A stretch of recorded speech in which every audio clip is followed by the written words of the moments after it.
எரேமியா தீர்க்கதரிசியின் புஸ்தகம் 33வது அதிகாரம் 920 பக்கம் 3வது வசனத்தை நாம் வாசிக்கலாம். எரேமியா 33:3வது வசனம். என்னை நோக்கி கூப்பிடு, அப்பொழுது நான் உனக்கு உத்தரவு கொடுத்து நீ அறியாததும் உனக்கு எட்டாததுமான பெரிய காரியங்களை உனக்கு அறிவிப்பேன் அப்படிங்கிறார். மைக் இல்லையா?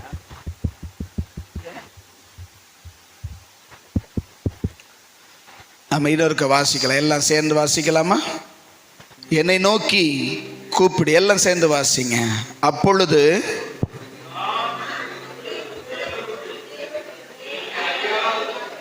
உனக்கு எட்டாததுமான பெரிய காரியங்களை உனக்கு அறிவிப்பேன் அப்படின்னு ஆண்டவர் இந்த நாளில் ஆண்டவர் சமூகத்தில் காத்திருந்து ஜெபிக்கும் போது கர்த்தர் சொன்னார், நான் எட்டாததை நான் என்ன செய்வேன், உனக்கு எட்டாத ஒன்றை உனக்கு எட்ட பண்ணுவேன்னாரு.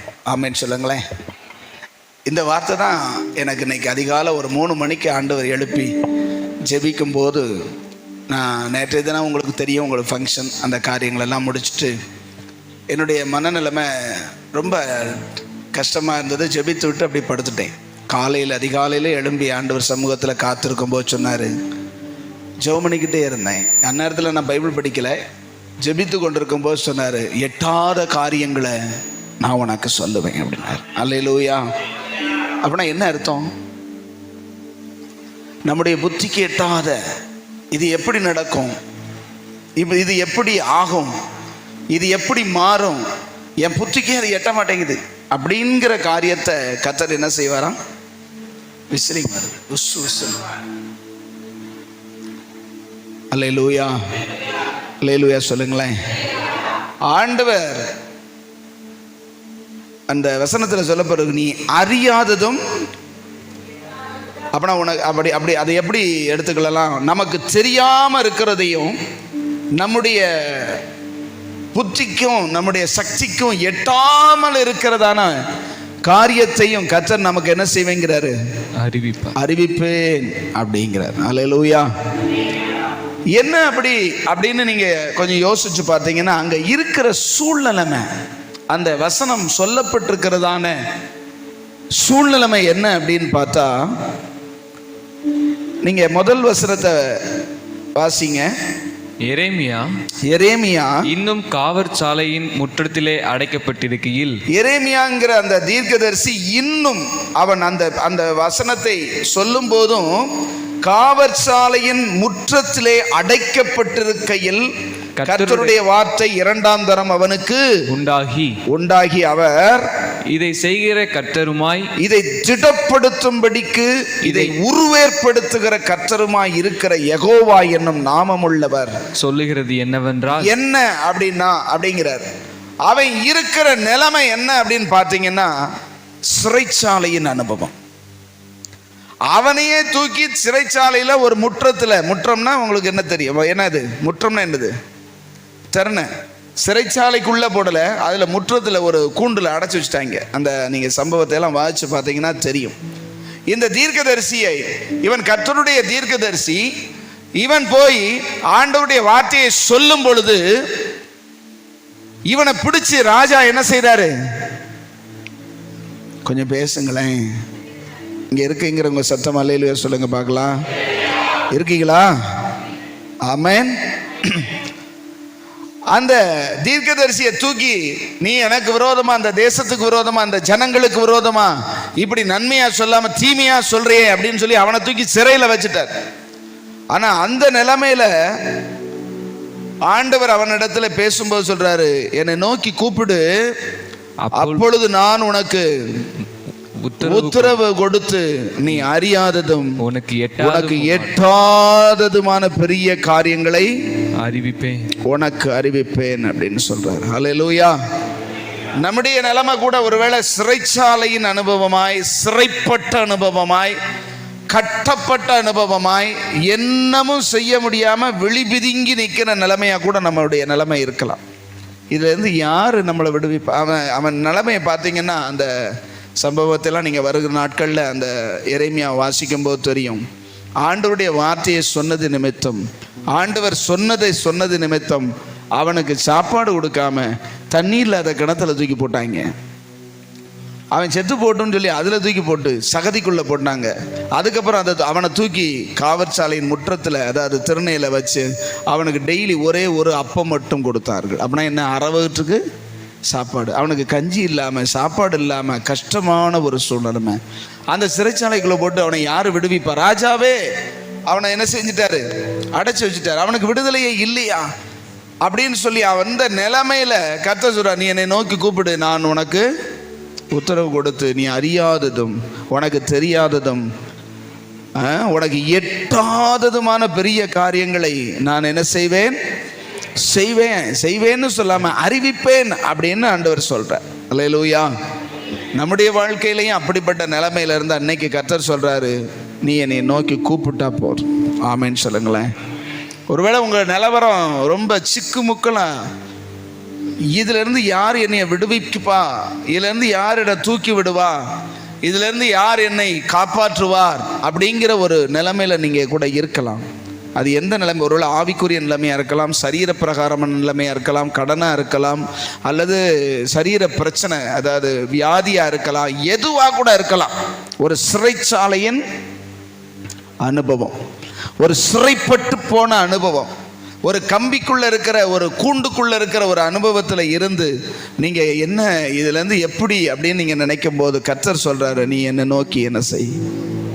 சொல்லுங்களேன், என்னை நோக்கி கூப்பிடு அப்படின்னு ஆண்டவர் தான் சொல்கிறாரு. நீ என்னை நோக்கி கூப்பிடு. அவன் ஏற்கனவே தேவனுடைய பிள்ளை தான், தேவனுடைய மனுஷன் தான், தேவனுடைய தீர்க்கதரிசி தான், தேவனுடைய மனுஷனாக இருந்தாலும் ஆண்டவர் சொல்கிறார், நீ என்னை நோக்கி என்ன செய்ய, கூப்பிடு அப்படிங்கிறார். நீங்கள் எத்தனை பேர் உங்களுடைய பிரச்சனையின் மத்தியில், உங்களுடையதான போராட்டத்தின் மத்தியில், உங்கள் தேவையின் மத்தியில், சிறைப்பட்ட அனுபவத்தின் மத்தியில், இதுலேருந்து எப்படி நான் வெளியே வரேன் அப்படின்னு சொல்லி யோசிக்கிற நிலைமையில் தேவனை நோக்கி கூப்பிடுகிற அனுபவம் இருக்கிறது. இன்னைக்கு நிறைய பேருடைய வாழ்க்கையில் பிரச்சனை இருக்குது, போராட்டம் இருக்கிறது, தேவை இருக்கிறது, அடிமைத்தனம் இருக்கிறது, விடுவிக்கப்பட மனிதனால் கூடாத ஒரு விடுவிக்கப்பட முடியாத ஒரு நிலைமை இருக்கிறது. மனிதர்கள் எதை செஞ்சாலும் அவங்களுக்கு ஒன்றுமே சேஃப்டி விஷனே கிடைக்காது. மனிதர்களால் அவங்களுக்கு எதுவும் செஞ்சாலும் ஒன்றுமே முடியாது. கர்த்தரே செய்யணும், ஆண்டவரே தான் இதை விடுதலை கொடுக்கணும் அப்படிங்கிற நிலைமை இருந்தாலும் தேவ சமூகத்தில் போய் அவரை கூப்பிடுகிற மனநிலைமை இல்லை. அதைத்தான் கர்த்தர் சொல்றாரு, நீ என்னை நோக்கி கூப்பிடு. அல்லேலூயா, அல்லேலூயா சொல்லுங்க. நீ யாரை நோக்கி பார்த்தாலும் உனக்கு விடுதலை கிடையாது. அதுதான் அதுக்கு அர்த்தம். நீ மனுஷனையோ ராஜாவையோ யாரை நோக்கி பார்த்தாலும் வாய்ப்பே கிடையாது, அதுல இருந்து விடுதலையே கிடையாது. என்னை நோக்கி கூப்பிடு, அப்பொழுது நான் உனக்கு என்ன செய்வேன். சொல்லுங்க மறு உத்தரவு அப்படின்னா உனக்கு பதில் தருவேன் அப்படிங்கிறார். இந்த வசனத்தை ஏன் சொன்னாருன்னு எனக்கு தெரியல. இந்த வசனம் எல்லாருக்கும் மனப்படமா நல்லா தெரியும். ஆனால் கர்த்தர் சொல்கிற விஷயம், ஆண்டவர் சமூகத்தில் நான் ஜெபித்து இந்த வசனத்தில் என்னையா சொல்ல போகிறேன், என்னை எட்டாததை எட்ட பண்ணுகிறவர் நான். ஆமேன்னு சொல்லுங்களேன். மனிதனுடைய புத்திக்கு எட்டாதது, உன் வாழ்க்கையில் உன் கையனால் நீ தவி பிடிச்சாலும் எட்டாத உயரத்தில் இருக்கிறதை உனக்கு எட்ட பண்ணுகிறவர் நானே. அல்லேலூயா. அப்படி உனக்கு நடக்கணும். கூடாதது, மனிதனால் கூடாதவைகள் தேவனாலே கூடும்னு சொல்லப்பட்டிருக்கிறது. உன்னால முடியாத ஒரு விஷயத்தை உனக்கு முடிய பண்ணணும்னா நீ தேவனை நோக்கி என்ன செய்யணும்? சத்தமா சொல்லுங்க. தேவனை நோக்கி கூப்பிடணும்னா என்ன அர்த்தம்? தேவனை நோக்கி கூப்பிடுனா என்ன அர்த்தம்? ஆண்டவர் சொல்ற, அவனே தேவனோடு அவன், நீங்கள் அந்த சம்பவத்தை பார்த்தீங்கன்னா, அவன் கர்த்தருடையதான தீர்க்கதரிசி, கர்த்தருடைய மனசில் இருக்கிறதெல்லாம் அவனுக்கு தெரியும், கர்த்தருடைய இருதயத்தில் இருக்கிறதெல்லாம் அவனுக்கு சொல்றாரு. ஆனால் ஆண்டவர் அவனை பார்த்து சொல்றாரு, நீ கூப்பிடு. அப்படித்தானே சொன்னாரு, நீ கூப்பிடு அப்படிங்கிற. அப்படின்னா நம்ம தேவனுடைய பிள்ளைகளாக இருக்கிறதுனால நம்ம கூப்பிடாம அல்லது அவர் எல்லாத்தையும் பார்த்துக்கூடாது அப்படின்னு இருக்க முடியாது. நம்முடைய தேவைகள் என்னது என்பதை நாம் என்ன செய்யணும்? அவர்கிட்ட சொல்லணும், ஆண்டவரே இதிலிருந்து விடுவிக்கிறவர் யார், நீர் தான் விடுவிக்க முடியும்னு சொல்லி எத்தனை பேர் ஜெபிக்கிறீங்க? நிறைய பேருடைய வாழ்க்கையில் நான் உட்கார்ந்து ஆராய்ஞ்சு பார்த்துருக்கேன். நம்ம சபையில் வர்றவங்களுடைய குடும்பத்திலேயே நம்ம மனுஷ முயற்சி ஒன்றுக்குமே உதவாதுங்க. எதுவுமே நம்ம செய்ய முடியாமல் சிக்கு முக்கெல்லாம் இருக்கிற பிரச்சனை எத்தனை பேருடைய குடும்பத்தில் இருக்கு தெரியுமா? யார்கிட்ட சொன்னாலும், எந்த மனுஷன் சொன்னாலும் நடக்காது. என்ன செய்யறது?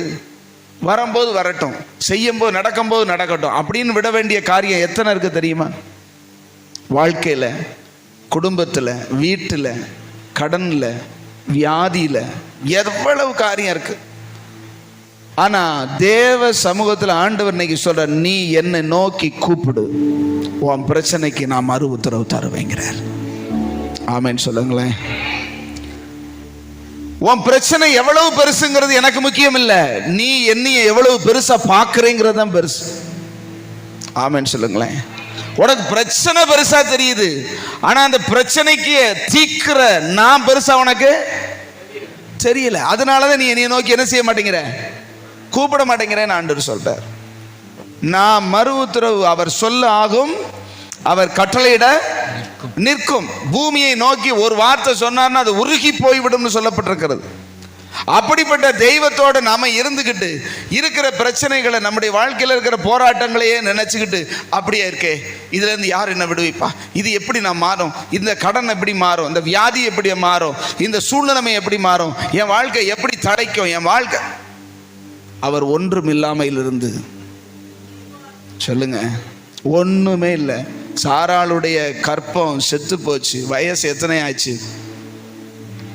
வயசு என்ன ஆச்சு? 90 ஆச்சு. 90 வயசு பாட்டி அம்மாவுக்கு என்னத்தை இனிமே குழந்தைன்னு நினைக்கிறதுக்கு வாய்ப்பு இருக்கா? ஒரு இயல்பாக நமக்கு தெரியும், ஒரு பெண்களுடைய இயல்பான கற்ப நிலைமை ஒரு 40-45 வயசோட நின்றோம். 90 வயசு ஆகிப்போச்சு, 2 மடங்கு ஆகிப்போச்சு. தாத்தாவுக்கு 100 வயசும் ஆகிப்போச்சு, 99 வயசும் ஆச்சு. ஆண்டவர் சொல்றாரு, நான் சொன்னதுங்கிறார். அல்லேலூயா சொல்லுங்களேன். அப்படின்னா நம்ம ஒண்ணுமே மனுஷனால முடியாது அப்படிங்கிற ஒரு சூழ்நிலைமையிலையும் அவர் சொல்றத நம்ம கேட்டோம், அல்லது அவர் சொன்னார் அப்படின்னா, அவர் மறு உத்தரவு கொடுத்தார்னா எட்டாததையும் நம்முடைய வாழ்க்கையில எட்ட பண்ணுவார். ஆமென் சொல்லுங்களேன். உன் கிட்ட கொண்டு வர்றதுக்கு அவரால் போதும். ஆமென் சொல்லுங்களேன். ஹல்லேலூயா. என்ன விஷயம் அப்படின்னா, நம்ம நினைக்கிற மாதிரி நடக்காது. அவர் எப்படி நம்முடைய வாழ்க்கையில் அதை செய்ய நினைக்கிறாரோ அதை அவர் செய்து முடிப்பார். ஹல்லேலூயா. மறுபடியும் நம்ம அதை பாருங்களேன். என்னை நோக்கி கூப்பிடு. ஏன் ஆண்டவர் அப்படி கூப்பிடு அப்படின்னு சொல்றார்? கொஞ்சம் பதில் சொல்லுங்க பார்க்கலாம். ஏன் என்னை நோக்கி கூப்பிடு அப்படிங்கிறாரு?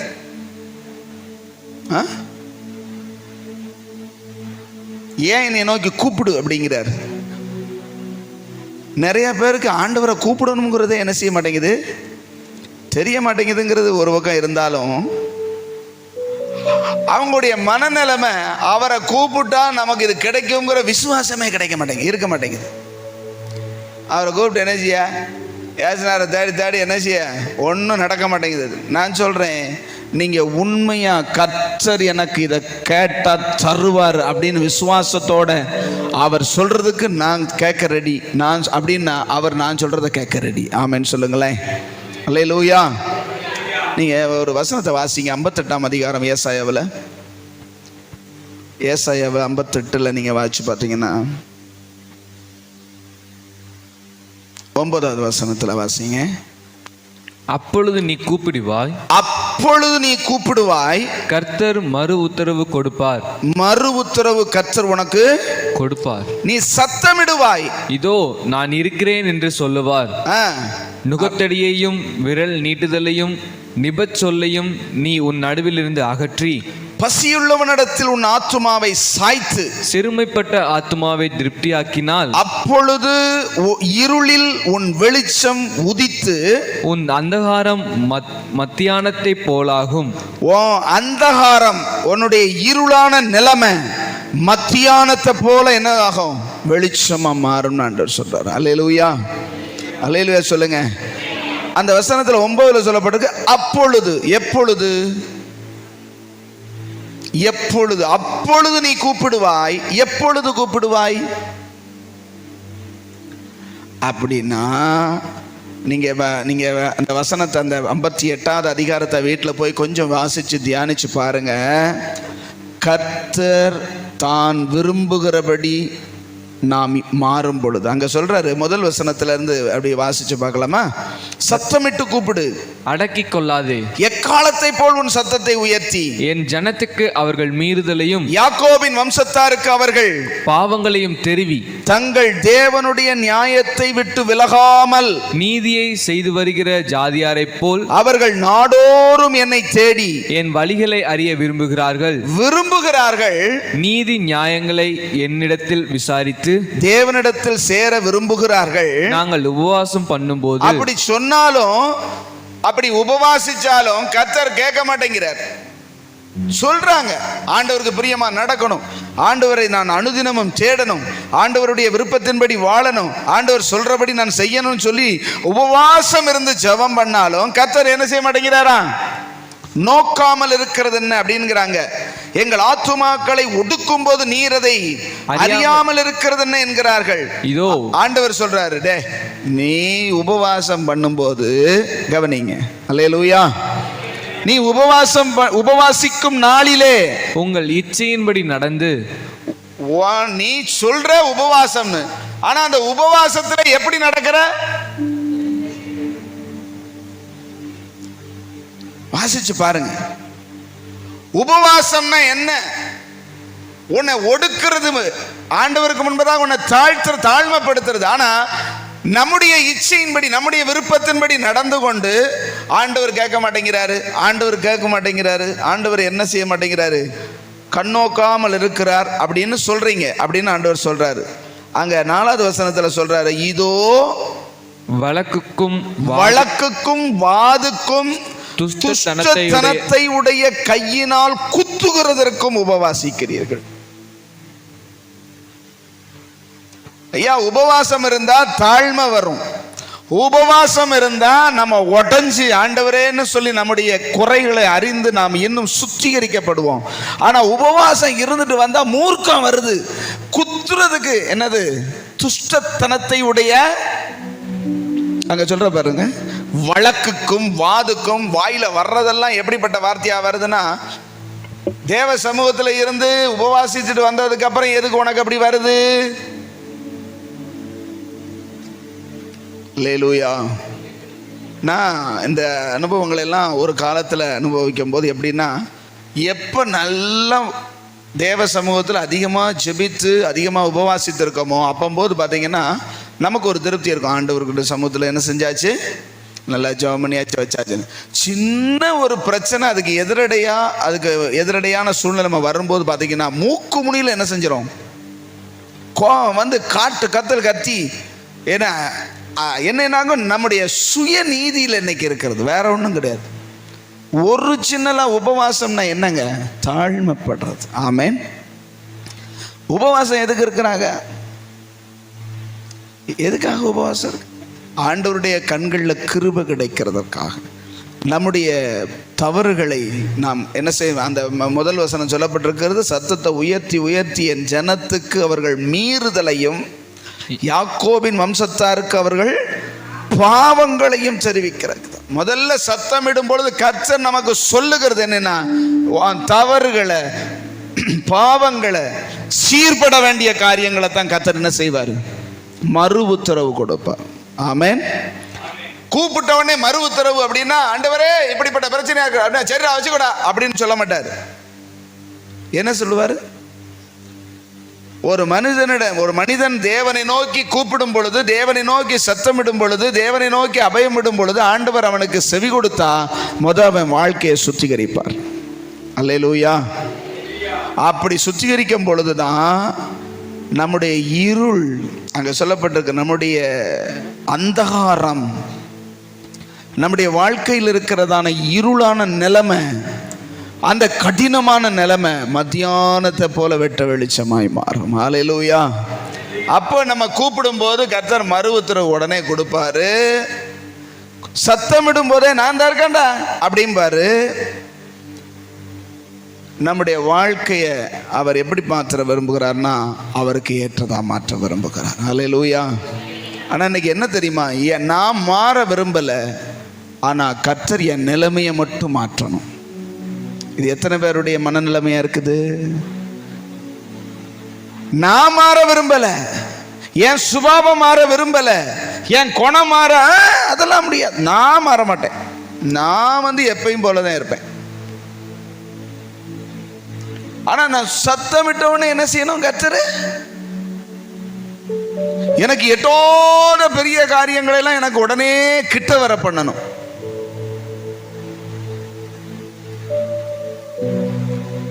ஆண்டவர் நமக்கு கொடுத்து நம்ம கெடுக்கிறவர் அல்ல. ஆமென். என்னது? கொடுத்து கெடுக்கிறவர் அல்ல. பிசாசு தான் கொடுத்து கொடுத்து கெடுப்பான். அல்லேலூயா. அல்லேலூயா சொல்லுங்க. பக்கத்தில் உள்ளவங்க கையை எப்படி சொல்லுங்க, ஆண்டவர் கொடுத்து கெடுக்கிறவர் அல்ல.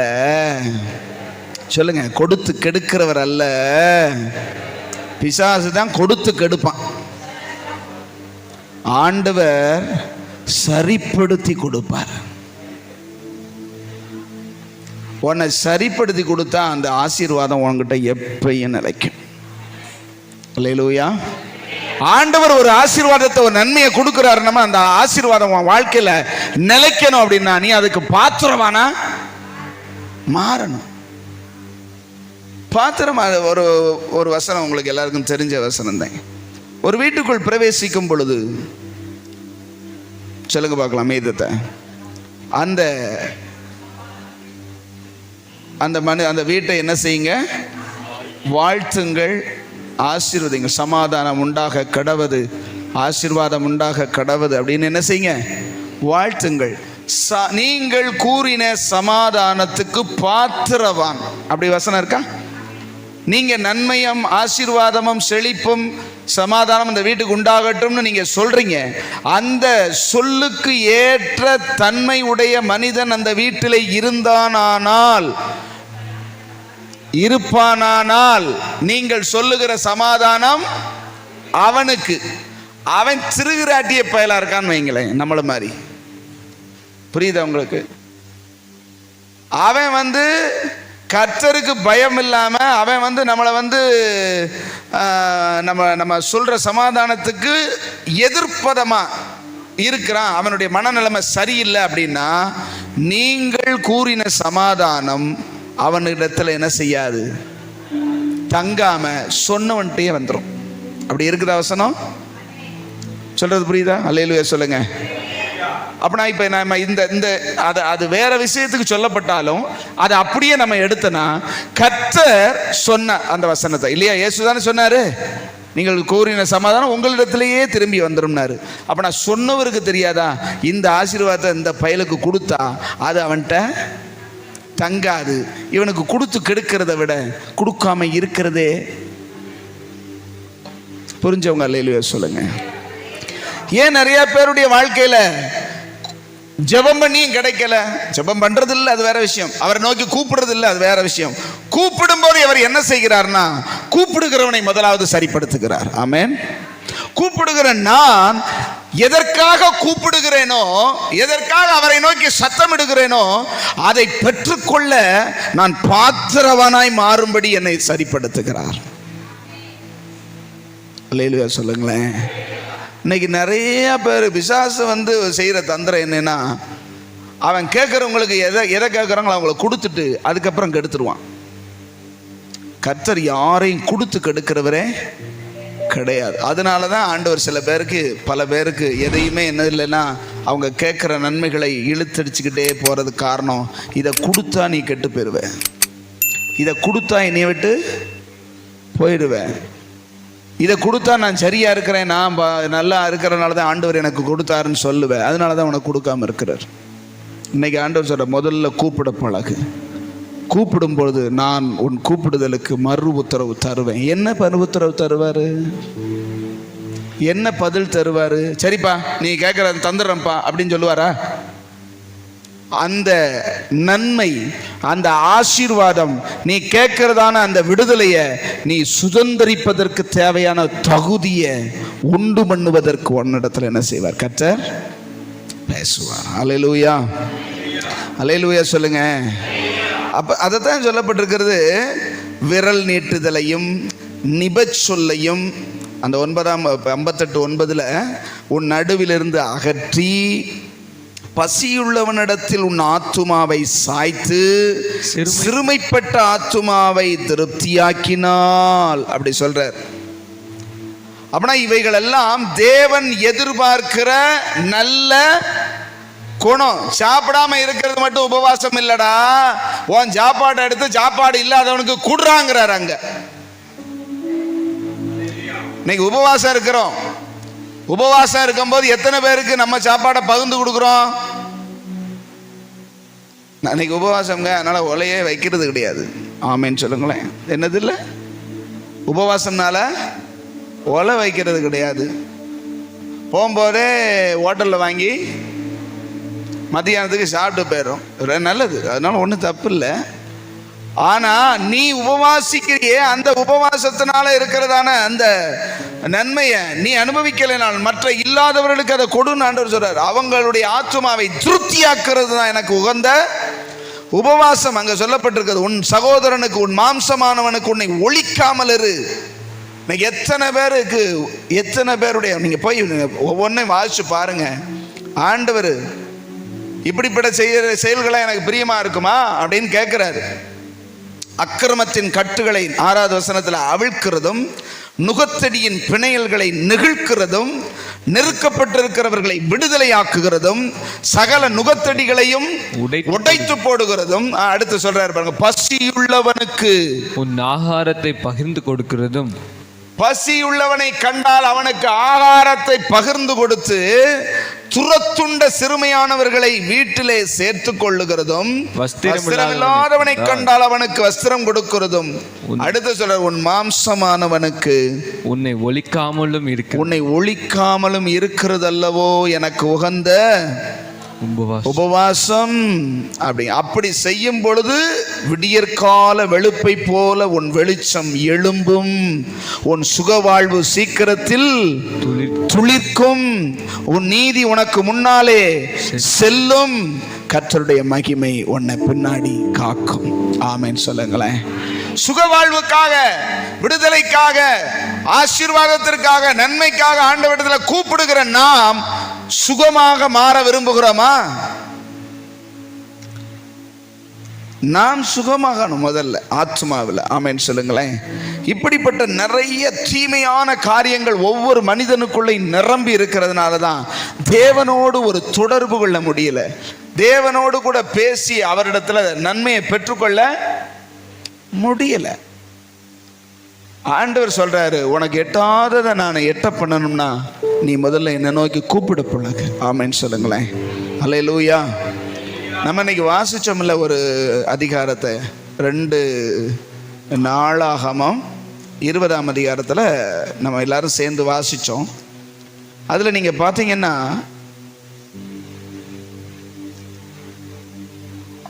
2வது வசனத்தில் சிலர் வந்து யோசபாத்தை நோக்கி, உமக்கு விரோதமாய் ஏராளமான ஜனங்கள் கடலுக்கு அக்கறையில் இருக்கிற சீரியாவிலிருந்து வருகிறார்கள். இதோ அவர்கள் எங்கேதியாகிய ஆசாசோன் தாமாரிலே இருக்கிறார்கள் என்று அறிவித்தார்கள். அப்பொழுது யோசபாத் பயந்து கர்த்தரை தேடுகிறதற்கு ஒருமுகப்பட்டு யூதாவெங்கும் உபவாசத்தை கூறுவித்தான். யூதாவெங்கும், ஐயா, எதிரி ஒரு பெருங்கூட்டத்தோடு தேசத்தை இவனை அழிக்கிறதுக்காக வர்றான்னு சொல்லி ஒரு கேள்விப்படுறான். சிலர் வந்து சொல்லுகிறார்கள், அந்த ஏராளமான ஜனங்கள் கடலுக்கு அக்கறையில் இருக்கிற சீரியாவிலிருந்து வருகிறார்கள். அவர்கள் ஒரு இடத்துல வந்து நிற்கிறாங்க. என்கேதியாகி ஆசாசான் தாமாரிலே வந்து என்ன செய்யறாங்க, நிக்கிறாங்கன்னு கேட்ட உடனே இவன் என்ன செய்யணும், இவன் ஒரு 10 படையை திரட்டிட்டு போய் எதுக்கணும்.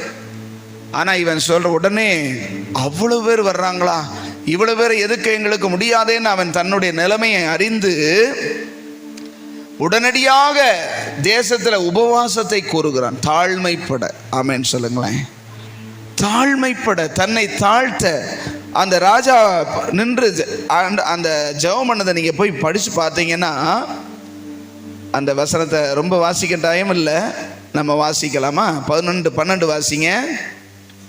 எங்கள் தேவனே, அவர்களை நியாயம் தீர்க்க மாட்டீரோ? எங்களுக்கு விரோதமாக வந்த இந்த ஏராளமான கூட்டத்திற்கு முன்பதாக நிற்க எங்களுக்கு பலன் இல்லை. முதல்ல தன் நிலைமையை சொல்றான். எங்களுக்கு பலன் இல்லை. தன் நிலைமையை முதல்ல உணரணும். ஆமென் சொல்லுங்களேன்.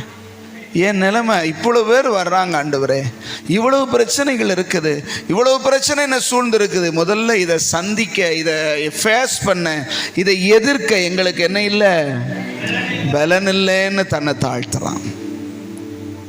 ஆமென்.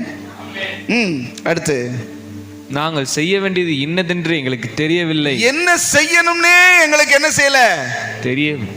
உடனே நம்ம புத்தி என்ன செய்யுது, அதை தூக்கி இதில் போடு, குட்டியை தூக்கி ஆட்டில் போடு, ஆட்டை தூக்கி வீட்டில் போடு, அங்கிட்டு போட்டு இங்கிட்டு போட்டு சமாளித்து கடனை வாங்கி உடனே உருட்டி பிரட்டி காரியத்தை முடிச்சிருவோம். ஒரு சின்ன பிரச்சனை வந்துருச்சு, ஒரு சின்ன போராட்டம் வந்துருச்சு, ஒரு தேவை வந்துருச்சுன்னா அதை தூக்கி இதில் போடு, இதை தூக்கி அதில் போடு, இதை தூக்கி அதில் போடு, அப்படி செய் இப்படி செய், அப்படி பண்ணு இப்படி பண்ணு, எல்லாத்தையும் முடிச்சுட்டு எல்லாம் சிக்கு முக்களை அவ கொண்டு வந்து வச்சுக்கிட்டு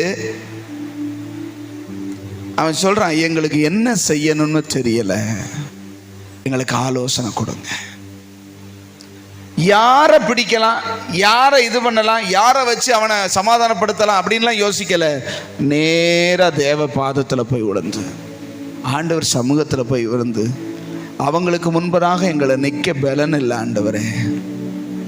ஆமென் சொல்லுங்களேன். அல்லேலூயா. கவனிக்கிறீங்களா? நம்முடைய நிலவரத்தை நம்ம முதல்ல புரிஞ்சு ஆண்டவருடைய பாதத்தில் போய் தாழ்மை. எதுக்கு உபவாசம்னா, நம்மை ஆராய்ந்து பார்த்து, ஆண்டவரே என் நிலைமை இதுதான், என் நிலைமை இது இப்படிப்பட்ட நிலைமையாக இருக்குது, எங்களுக்கு பலன் இல்லை ஆண்டவரே, எங்களால் முடியலை ஆண்டவரே, எங்களுக்கு என்ன செய்யணும்னு தெரியலப்பா அப்படின்னு சொல்லும்போது அடுத்து சொல்றாரு, ஆகையால் எங்களுக்கு என்ன செய்ய இன்னதென்று எங்களுக்கு தெரியவில்லை, ஆகையால் எங்கள் கண்கள் உம்மையே நோக்கி கொண்டிருக்கிறது. யாரை நோக்கி கொண்டிருக்கிறது? யாரை நோக்குது? நம்ம தேவையை சந்திக்கிறவங்க யார் இருக்காங்கன்னு மனுஷனையே பார்த்துக்கிடுவோம். இவங்ககிட்ட வாங்கிடலாமா, இவங்களை வச்சு செஞ்சிடலாமா, அவங்கள வச்சு செஞ்சிடலாமா, அவங்ககிட்ட கிடைச்சிருமா, இவங்ககிட்ட கிடைச்சா. கண்ணு எங்க பார்க்கணுமா சொல்லுங்க? கண்ணு எங்க பார்க்குறான்? எங்கள் கண்கள் 12 வாசிங்க. எங்கள் கண்கள் உம்மையே நோக்கி சொல்லுங்க, எல்லாரும் சொல்லுங்க, உம்மையே நோக்கி கொண்டிருக்கிறது. ஆண்டவர் சொல்றாரு, நீ பார்க்க வேண்டிய ஒரு இடம்னா அது நான் தான். ஆமென். அங்கிருந்து தான் நமக்கு ஒத்தாசை வரும், அங்கிருந்து தான் நமக்கு உதவி வரும், அங்கிருந்து தான் நமக்கு நன்மை வரும். வேற எங்கிருந்து வரப்போறதுக்கே கிடையாது. வந்திருக்கிற கூட்டம் பயங்கரமான, அந்த வசனம் சொல்லுது, ஏராளமான கூட்டம், ஏராளமான கூட்டம், ஏராளமான பிரச்சனை நம்மை சுற்றி இருக்கத்தான் செய்கிறது. ஆமென். அதுக்கெல்லாம் நீங்க எப்படி தப்பணும்னா, அவனை பார்த்து இவனை பார்த்து அங்கே போய் உதவி கேட்டு இங்கே போய் உதவி கேட்டு இவன் ஒன்றும் முடியாது. நம்முடைய கண்கள் யாரை பார்க்கணும்? யாரை பார்க்கணும்? தேவ சமூகத்தில் முழங்கால் படியிட்டு, ஆண்டவரே எங்கள் கண்கள் உண்மையே நோக்கி கொண்டிருக்கிறது, எங்களுக்கு என்ன செய்யணும்னு தெரியல, எங்களுக்கு பலனும் இதை சமாளிக்கிறதுக்கான திறமையும் இல்லை, இதை ஃபேஸ் பண்ணுறதுக்கான பலனும் இல்லை, ஆண்டவரே எங்கள் கண்கள் உண்மையே நோக்கி கொண்டிருக்கிறதப்பா அப்படின்னு சொல்லும்போது, அங்கே அந்த 13 வாசிச்சு பார்த்தீங்கன்னா, யூதா கோத்திரத்தார் அனைவரும் அவர்கள் குழந்தைகளும். குழந்தைன்னா எவ்வளவு வயசுங்க? கவனிங்க, சின்ன பிள்ளை குழந்தைங்க. அவர்கள் பெண் ஜாதிகளும் அவர்களுடைய மனைவிகளும் அவர்கள் குமாரரும் கூட. குமாரன்னா வயது கொஞ்சம் வளர்ந்தவங்க கூட கர்த்தருக்கு முன்பதாக நின்றார்கள். ஆமென் சொல்லுங்களேன். ஒரு தேசத்துக்கு பிரச்சனைனா ராஜாவுக்கு தாங்க பிரச்சனை, நமக்கு என்னங்க அப்படின்னு சொல்லி இல்லை. எல்லாரும் சின்ன பிள்ளையிலேருந்து பெரியவங்க வரைக்கும் ஒருமனப்பட்டு கர்த்தரை நோக்கி பார்க்குறாங்க. ஆமென் சொல்லுங்களேன். அல்லேலூயா. உனக்கு வலிச்சா எனக்கு என்னன்னு அவங்க இருந்தாங்களா? இல்லை. தேவ சமூகத்தில் ஒரு மனதோடு கேட்கணும். ஆமேன்னு சொல்லுங்களேன். எல்லாரும் சேர்ந்து அவரை நோக்கி பார்க்குறாங்க. தேசமே நீங்கள் பார்த்தீங்கன்னா அந்த 3வது வசனத்தை வாசிக்கும் போது நம்ம பார்த்தோம், அப்பொழுது யோசபாத் பயந்து கர்த்தரை தேடுகிறதற்கு ஒருமுகப்பட்டு யூதா தேசம் எங்கும் உபவாசத்தை கூர்வித்தான். அப்படியே யூதா ஜனங்கள் கர்த்தரிடத்திலே சகாயம் தேட கூடினார்கள். யூதாவில் உள்ள எல்லா பட்டணங்களிலிருந்து வந்து கர்த்தரை தேடினார்கள். எல்லாரும் நிக்கிறாங்க, ஆண்டவரே எங்களுக்கு என்ன செய்யணும்னு தெரியல, எங்களுக்கு பலன் இல்லை, இவ்வளவு பெரிய பிரச்சனையை ஃபேஸ் பண்றதுக்கு உரிய திறமை இல்லைன்னு சொல்லி அவங்க ஆண்டவர் சமூகத்துல கேட்கும் போது கர்த்தர் சொல்றாரு, நீ என்னை நோக்கி கூப்பிடு, நான் உனக்கு என்ன செய்வேன் சொன்னார்ல. என்ன சொன்னாரு? என்ன அவங்க கூப்பிடுறாங்க, ஆண்டவரே எங்களுக்கு என்ன செய்யணும்னு தெரியல அப்படின்னு சொல்லி எல்லாரும் ஒருமனப்பட்டு உபவாசம் பண்ணி குமாரரும் குமாரத்திகளும் குழந்தைகளும் பெண்களும் ராஜாவும் சேவகனும் எல்லாரும் நிக்கிறாங்க, என்னையா செய்யறதுன்னு சொல்லி. அவங்க கண்கள் ஆண்டவரே நோக்கி கொண்டு என்ன செய்யறது, என்ன எப்படி விடுதலையாக, எப்படி காப்பாற்றப்பட, எப்படி இதுல தப்புவிக்கப்பட அப்படின்னு சொல்லி கேட்டுக்கிட்டே இருக்கிறாங்க. அங்க ஆண்டவருடைய உத்தரவு வருகிறது 14வது வசனத்துல. அப்பொழுது சபையின் நடுவில் இருக்கிற மத்தனியாவின் குமாரனாகிய ஏயலின் மகனான பெனாயாவுக்கு பிறந்த சகரியாவின் புத்திரன் யாகாசியல் என்னும் ஆசாப்பின் புத்திரரில் ஒருவனான லேவியன் மேல் கர்த்தருடைய ஆவி இறங்கினதினால் அவன் சொன்னது, சகல யூதா கோத்திரத்தாரே, எருசலேமின் குடிகளே, ராஜாவாகிய யோசபாத்தே, கேளுங்கள். நீங்கள் அந்த ஏராளமான கூட்டத்திற்கு பயப்படாமலும் கலங்காமலும் இருங்கள் என்று கர்த்தர் உங்களுக்கு சொல்லுகிறார். இந்த யுத்தம் உங்களுடையது அல்ல. இது நீ சொல்லிட்டேலடா, உங்ககிட்ட பலன் இல்லைன்னு சொல்லிட்டேலடா, உன்னால முடியாதுன்னு சொல்லிட்டேன், விடுறா நான் பாத்துக்கிறேன்டாங்கிற. ஆமென் சொல்லுங்களேன். அதுக்கு தான் கூப்பிட சொல்றார். ஐயா உன்னால முடியாதுங்கிறத நீ உணரு, உன் கண்ணு என்னைய நோக்கி பார்க்கட்டும் அப்படின்னு ஆண்டவர் நினைக்கிறார். அதுக்கு தான் இந்த பிரச்சனையை விட்டு பிடிச்சிருக்கார். அல்லேலூயா. செய்கிறோமா? ஒருமனப்பட்டு ஆண்டவரேன்னு சொல்லி தாழ்த்துறோமா? உபவாசம் இருந்து அவர்கள் சொல்றாங்க, எங்களால முடியல ஆண்டவரே, எங்களுக்கு நிற்கவும் முடியல, இவங்களுக்கு முன்னாடி நிற்கணும்னா நாங்கள் ஒரு சின்ன ஒரு குழுவாக இருக்கோம், பெருங்கூட்டமாக வர்றாங்க, பெரிய பிரச்சனை எனக்கு நேராக இருக்கிறது, அந்த பிரச்சனைக்கு முன்னதாக எங்களால் என்ன செய்ய முடியல, நிற்க முடியலன்னு தன்னை உணர்ந்து தேவனுடைய உதவியை நாடும்போது சொல்றாரு, டே பிரச்சனை இல்லைடா, விட்றா நான் பார்த்துக்கிறேன்டா, இது ஏன் யுத்தம், இது யார் யுத்தம், ஏன் சண்டை, நான் சண்டை போட்டுக்கிறேன், நீ பேசாமர் அப்படிங்கிறார். அல்லேலூயா சொல்லுங்களேன். அல்லேலூயா.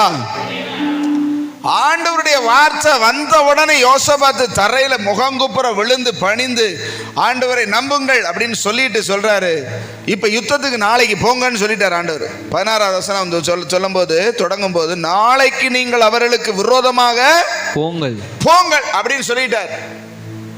ஒரு யுத்த சேனைக்கு முன்னதாக யுத்த சேனையை எதிர்கொள்ள போகணும் அப்படின்னா என்ன செய்யணும்?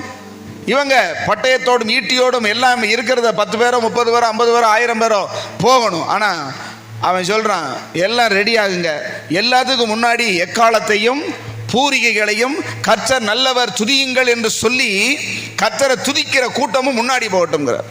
லேலுயா சொல்லுங்களேன்.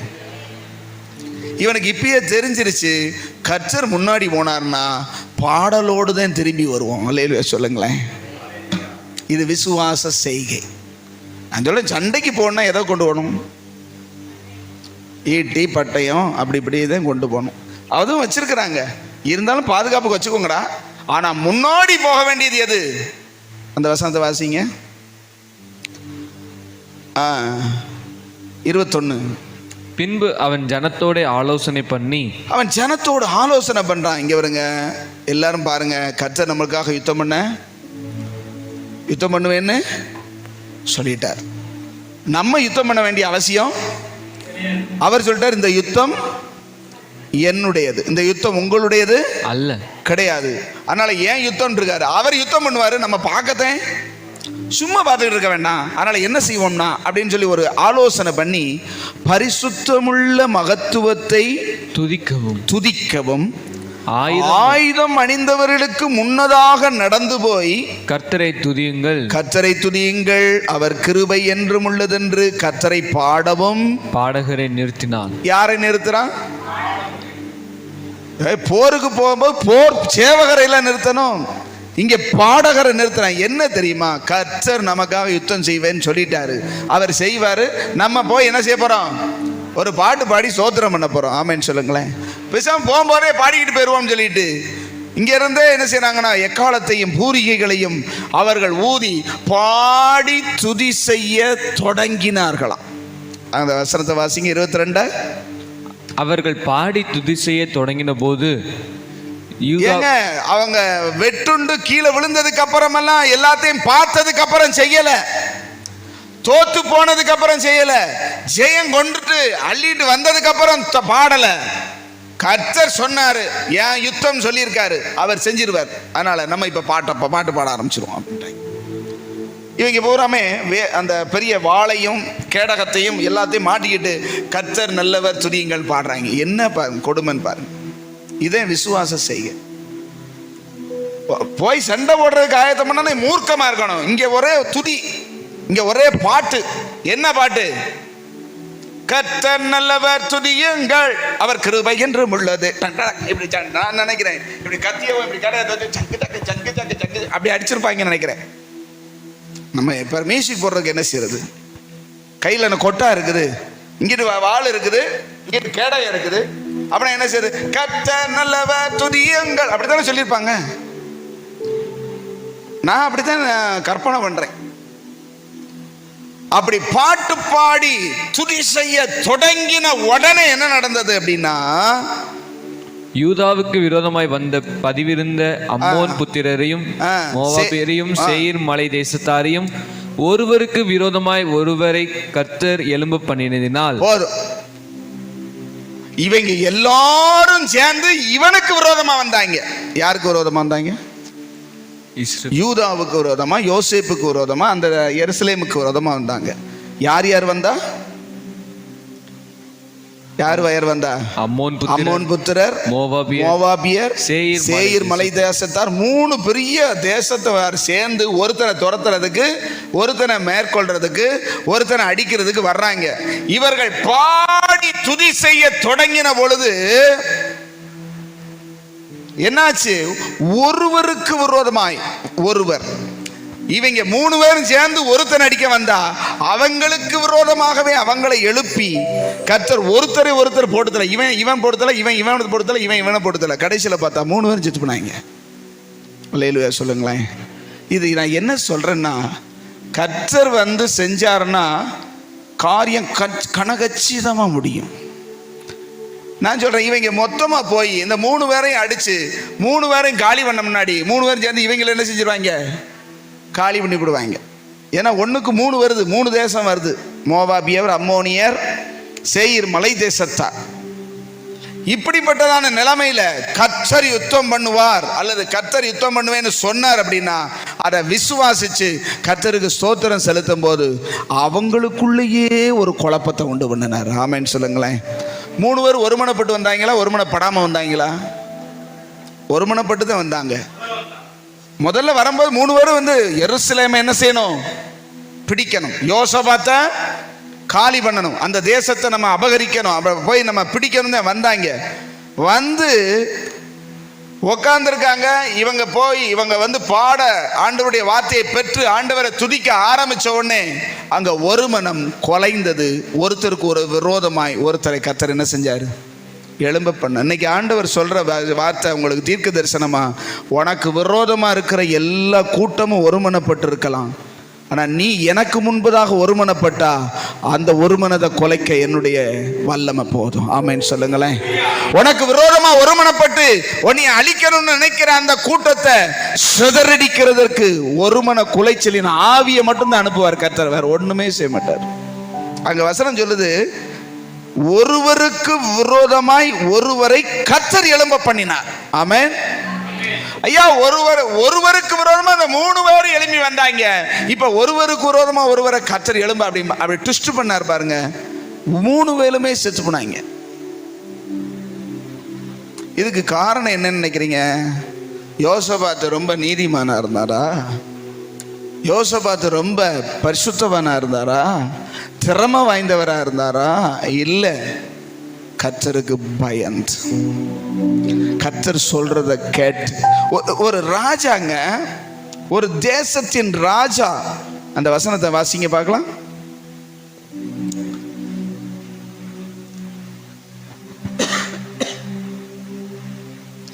பதினெட்டு.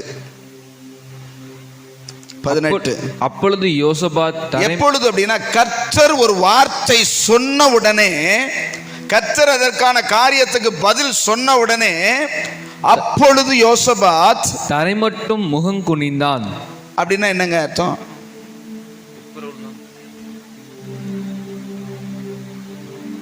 அப்படின்னா என்ன அர்த்தம்?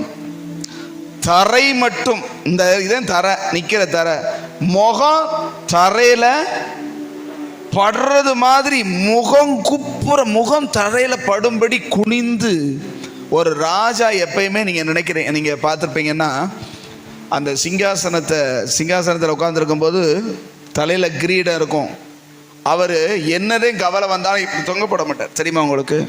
தொங்க போட்டுட்டாரு அப்படின்னா தேசமே கவுந்து போச்சுன்னு அர்த்தம்.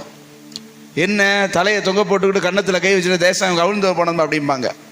தலையை தொங்க போட நீங்கள் கவனித்து பார்த்தீங்கன்னா, அந்த பழைய ராஜாக்கள் படத்தில் டென்ஷன் ஆயிடுச்சுன்னா இப்படித்தான் நிமிர்ந்து இருப்பாரே தவிர தொங்கப்பட மாட்டார். ஆனால் ஒரு தேவனுடைய வார்த்தைக்கு முன்பதாக ஒரு சாதாரண மனுஷன், சகரியாவினுடைய குமாரன், ஒரு மனுஷன் மேலே, ஒரு ஆசாரியன் கூட இல்லை, லேவியன் மேலே கர்த்தருடைய ஆவியானவர் இறங்கி, நீ ஒன்றும் செய்ய வேண்டாம்டா, நான் பார்த்துக்கிறேன்டான்னு ஒரு வார்த்தை வந்தது. ஆமென். ஒரு வார்த்தை, தீர்க்க தரிசன வார்த்தை வந்த உடனே அவனுக்குள்ள போய் என்ன செஞ்சிருக்கணும்? பரவாயில்லப்பா, கர்த்தர் உன்னை பயன்படுத்தினார்னு சொல்லி அவனுக்கு ஏதாவது பரிசு கொடுத்துருக்கலாம். இல்லை, அந்த தேவ வார்த்தைக்கு முன்பதாக தாழ விழுகக்கூடிய ஒரு தாழ்மை இருந்தது. ஆமென் சொல்லுங்களேன். நான் ராஜா, எல்லாரும் கீழே விழுந்து வணங்குன்னு சொல்லல. இவன் விழுந்து வணங்கின உடனே அடுத்த வசனம் அப்படி பாருங்க. முகங்குனிந்தான் சகல யூதா கோத்திரத்தாரும் எருசலேமின் குடிகளும் கர்த்தரை பணிந்து கொள்ள கர்த்தருக்கு முன்பதாக தாழ விழுந்தார்கள். சத்தமா சொல்லுங்க. தாழ விழுந்தார்கள்னா என்னது? நெடுஞ்சாங்கடையா விழுந்து அங்க பிரதிஷ்டை மாதிரி கர்த்தரை தொழுது கொண்டார். கர்த்தரே தேவன், கர்த்தர் நமக்காக யுத்தம் செய்வார்னு சொன்ன உடனே அந்த வார்த்தைக்கு அவ்வளவு கனப்படுத்தினார்கள். ஆமென். அப்ப கர்த்தரை கனம் பண்றது வேற இல்ல, கர்த்தருடைய வார்த்தையை கனம் பண்றது வேற இல்லை. இன்னைக்கு நிறைய பேருடைய வாழ்க்கையில கர்த்தருடைய வார்த்தைக்கு கனமே கிடையாது. கர்த்தர் நேரடியா வானத்திலிருந்து டேய் பயப்படாதீங்களா அப்படி சொன்னாரா? என்ன சொன்னாரு? யார் மூலமா சொன்னாரு? கொஞ்சம் கொஞ்சம் கூட வாங்க பேசுங்க. யார் மூலமா சொன்னாரு? ஒரு லேவியன் மூலமாக, ஒரு சாதாரண ஒரு லேவியன் மூலமாக கர்த்தருடைய ஆவியானவர் இறங்கி, நீங்கள் பயப்படாதிருங்கள்.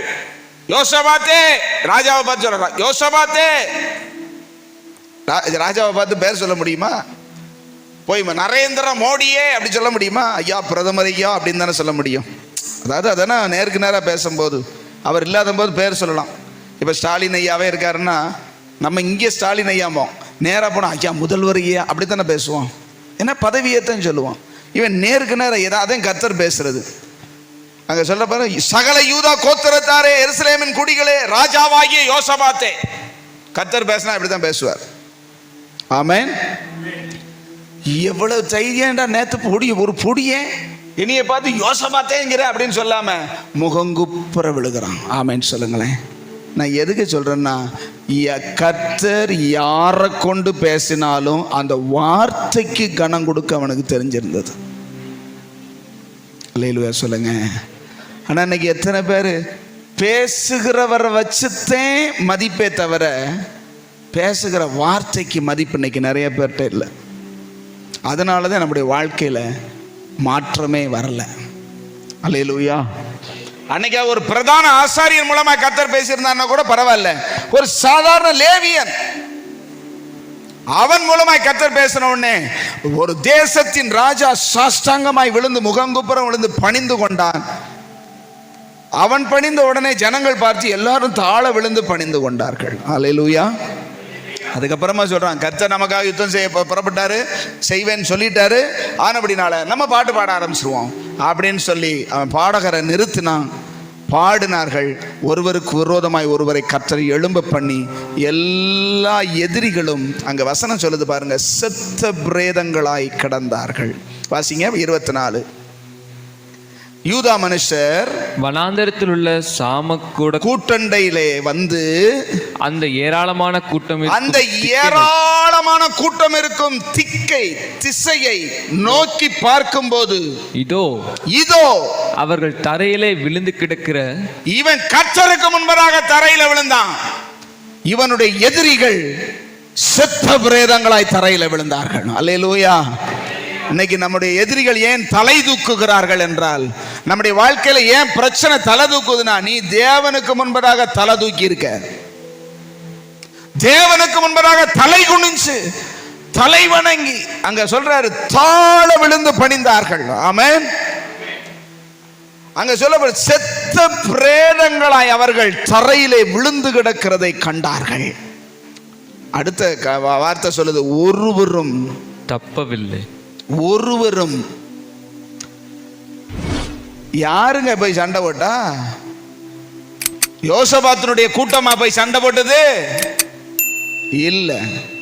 கர்த்தர் உங்களுக்காக யுத்தம் பண்ணா ஒரு வயலும் தப்ப முடியாது. உங்களுக்கு விரோதமாக வருகிற ஒரு பிரச்சனையும் உங்களை ஜெயிக்க முடியாது. ஏன்னா உங்களோடு இருக்கிறவர் சகலத்தையும் உண்டாக்கினவர். ஆமென் சொல்லுங்களேன். அல்லேலூயா. தேவனுக்கு முன்பதாக அந்த வசனத்தை அவர் சொல்றாரு பாருங்களேன். 20 வாசிங்க. அவர்கள் அதிகாலமே எழுந்திருந்து தெக்கோவாவின் வனாந்திரத்திற்கு போக புறப்பட்டார்கள். புறப்படுகையில் யோசபாத் தலைவர் ராஜா நின்று சொல்லுகிறார், யூதாவே, எருசலேமின் குடிகளை கேளுங்கள், உங்கள் தேவனாகிய கர்த்தரை நம்புங்கள். முதல்ல உங்கள் தேவனாகிய கர்த்தரை என்ன செய்யுங்க? நம்புங்க. அப்பொழுது நிலைப்படுவீர்கள். அவருடைய தீர்க்கதரிசிகளை நம்புங்கள். கர்த்தரை நம்பினா தானே நீ கர்த்தருடைய தீர்க்கதரிசியை நம்ப போற. இன்னைக்கு ஏன் நிறைய பேர் ஊழியக்காரனை கொஞ்சம் கூட மதிக்கிறது கிடையாது தெரியுமா? நான் கவலைப்படுறது கிடையாது. ஏன் தெரியுமா? அவங்க கர்த்தரையே மதிக்கல, நம்மளை எப்படி மதிப்பாங்க? அதாவது ஓனரை மதிச்சா தானே ஓனருக்கு இருக்கிற வேலைக்காரனை மதிப்பாங்க. புரிஞ்சவங்க இல்லையா சொல்லுங்க. நான் சொல்றது புரியுதா உங்களுக்கு? ஒரு ஓனரையே அவன் கிடக்கா அப்படின்னு சொல்லும் போது அவனுடைய வேலைக்காரனை போய் ஐயா வணக்கம்யான்னு சொல்லுவாங்களா? ஓனர் பரலோகத்தின் தேவனுக்கே மதிப்பு இல்லாட்டி பரலோகத்தின் தேவனுக்கு ஊழியம் செய்யறவனுக்கு எங்கிட்டு மதிப்பு இருக்க போகுது? அதனால வருத்தப்படுறது கிடையாது அங்க. ஆமென் சொல்லுங்களேன். அல்லேலூயா. அவர் சொல்றாரு, கர்த்தரை, உங்கள் தேவனாகிய கர்த்தரை நம்புங்கள், அப்பொழுது நிலைப்படுவீர்கள். அவருடைய தீர்க்கதரிசிகளை நம்புங்கள், அப்பொழுது சித்தி பெறுவீர்கள். அதனால சித்தி பெறுவீர்கள், பெரியம்மா பெறுவீர்கள். என்ன சித்தினா என்னது? எனக்கு முதல் என்ன சித்தி பெறுவீர்களா அப்படின்னு. சித்தினா சித்தித்தல், அதாவது நமக்கு வாய்க்க பண்ணுகிறது. ஆமென். நம்முடைய காரியம் நமக்கு வாய்க்கிறது. அதை அப்படி வாசிச்சு பாருங்க. அவருடைய தீர்க்கதரிசிகளை நம்புங்கள், அப்பொழுது உங்களுக்கு காரியங்கள் வாய்க்கும். ஆமென். ஏன் காரியம் வாய்க்கிறது கிடையாது? ஊழியக்காரனுக்கும் மதிப்பு கிடையாது, ஊழியக்காரனை ஏற்படுத்தினவருக்கும் மதிப்பு. கர்த்தரை நம்பணும். கர்த்தர் எனக்காக யுத்தம் செய்வார். ஆமென் சொல்லுங்களேன். அதுக்கு காரணம் அவரை நோக்கி கூப்பிட்டான்.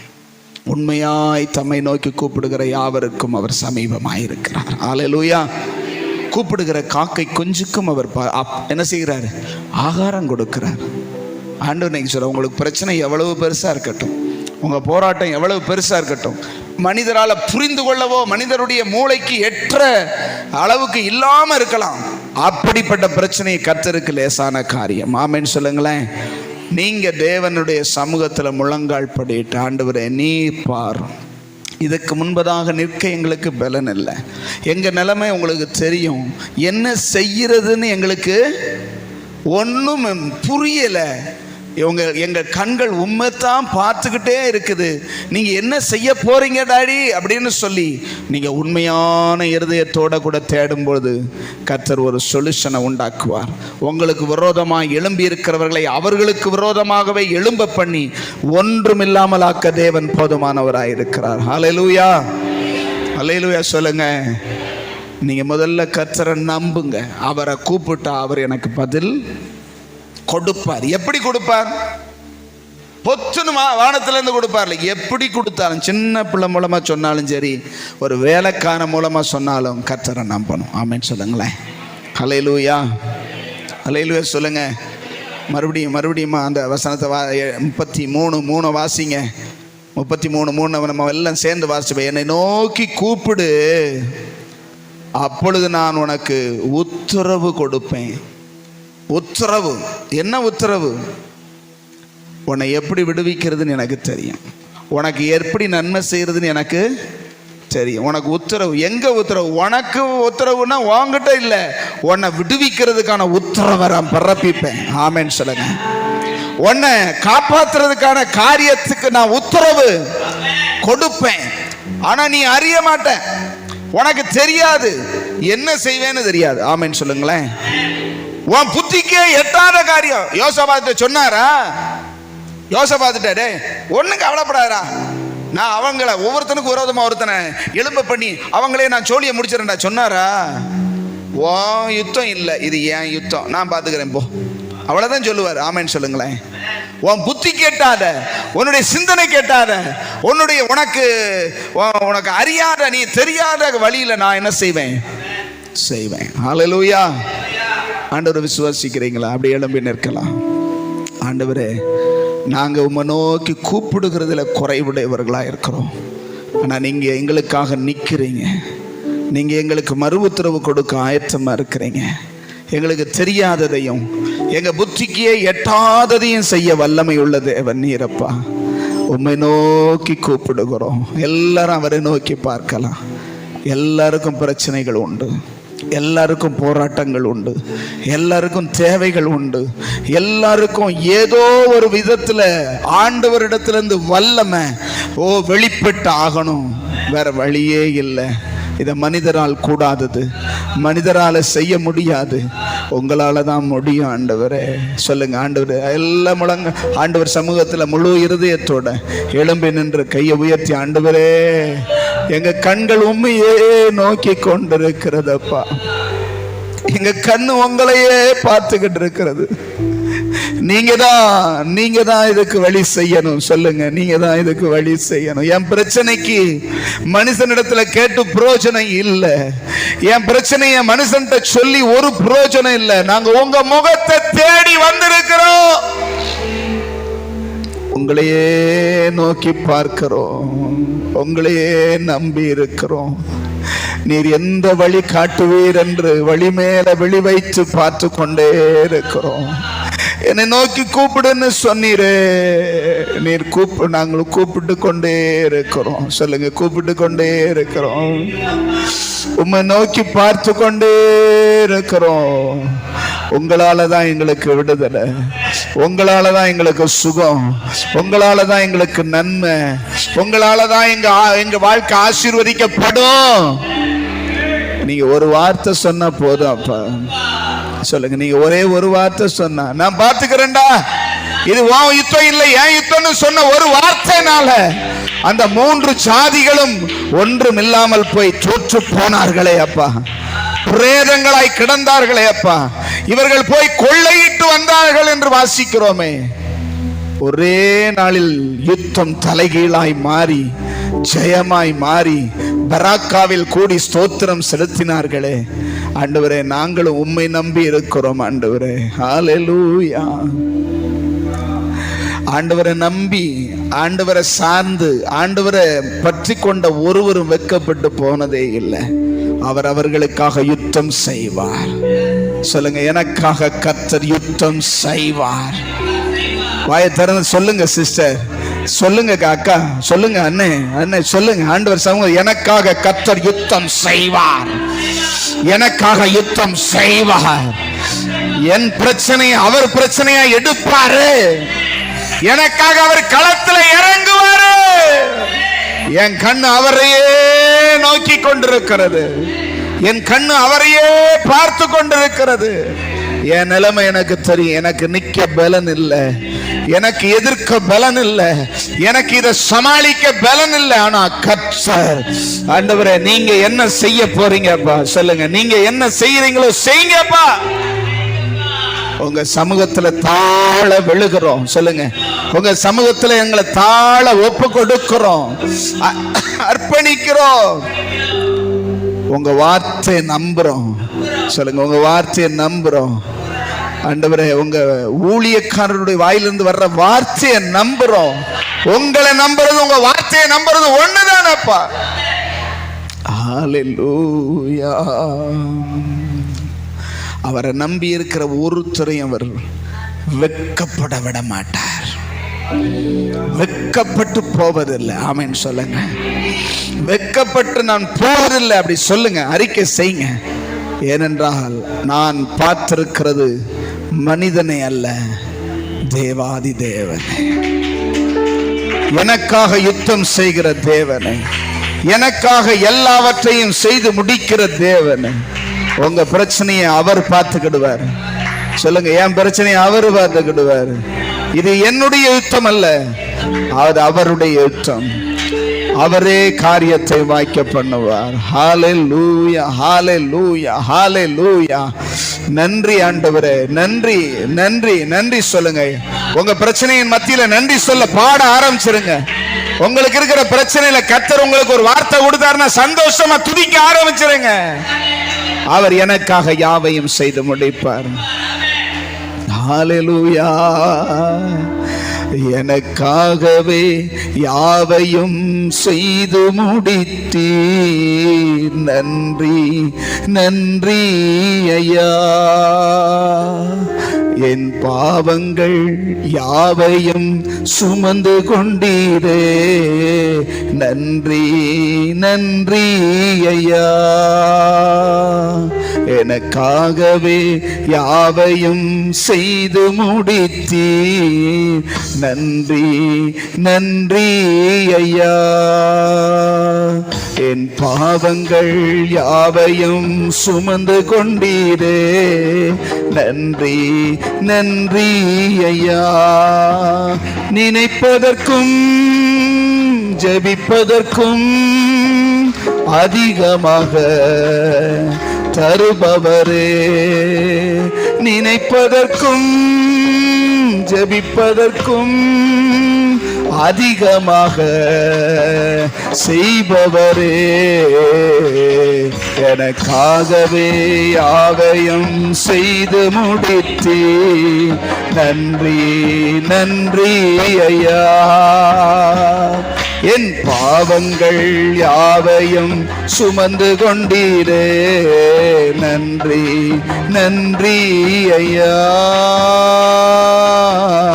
நமக்காக யாவையும் செய்து முடிக்க போகிற உன்னதமான தேவனுக்கு ஸ்தோத்திரம். உங்களுக்காக அவர் யுத்தம் பண்ண போகிறார். நீ அவரை நோக்கி மட்டும் பார்க்க பழகு, நீ அவரை மட்டும் பார்த்து பழகு. உன் கண்ணு அவரை மட்டும் பார்க்கட்டும். அவரை நோக்கி பார்த்த முகங்கள் பிரகாசம் அடையும். ஒருபோதும் வெட்கப்பட்டு போவதில்லை, ஒருபோதும் வெட்கப்பட அவர் விட மாட்டாரு. அவரை நோக்கி பார்த்து பிரகாசம் அடைந்தார்கள். ஹல்லேலூயா. நன்றி ஆண்டவரே, நன்றி அப்பா. எங்களுக்காக யாவையும் நீங்க செய்ய ரெடியா தான் இருக்கிறீங்க. நாங்க உங்களை நோக்கி பார்த்து உங்க கையில முழுவதுமா ஒப்பு கொடுக்காததுனால, எங்களையே நம்பி, எங்க திறமையை நம்பி, எங்க பலத்தை நம்பி, எங்க அனுபவத்தை சார்ந்து, எங்களுக்கு இருக்கிற கொஞ்சம் பலத்துல ஓடிக்கிட்டு இருக்கிறதுனால ஓடட்டோன்னு விட்டுறீங்கப்பா. நாங்க உங்க பாதத்துல முழுவதுமா ஒப்பு கொடுக்கிறோன்னு சொல்லுவீங்களா? சொல்லுவீங்களா? கர்த்தாவே நீங்க பார்த்துக்கங்கப்பா, நீங்க பார்த்து சொல்லுங்க, நீங்க பார்த்துக்கங்கப்பா. அந்த காரியத்தை உங்க கையில நாங்க விட்டு கொடுத்துறோம்ப்பா. எங்களுக்காக நீங்க எல்லாத்தையும் செஞ்சு முடிச்சு ஆண்டவரை வெற்றி களிப்புல பாட செய்வீங்க. அதற்காக ஸ்தோத்திரம், நன்றி செலுத்துகிறோம். உங்க கரத்துல எங்களை முற்றிலும் தாழ்த்தி அர்ப்பணிக்கிறோம். நீரே எங்களுக்காக எல்லாவற்றையும் நடப்பித்து வருகிறீர். அதை உணர்ந்து உங்க பாதத்துல உண்மையே நம்பி இருக்க உதவி செய்யும். உங்க வெற்றியை கொண்டாட உதவி செய்யும். இரட்சகர் இயேசுவின் மூலம் தாழ்மையோடு ஜெபிக்கிறோம் நல்ல பிதாவே. என் ஆத்துமாவே கர்த்தரை ஸ்தோத்திரே, என் முழுவலுமே பரிசுத்த நாமத்தை ஸ்தோத்திரே.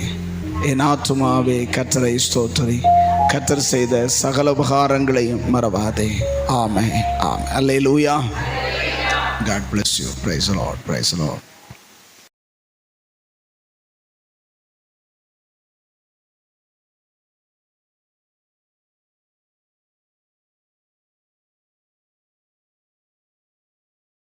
Oh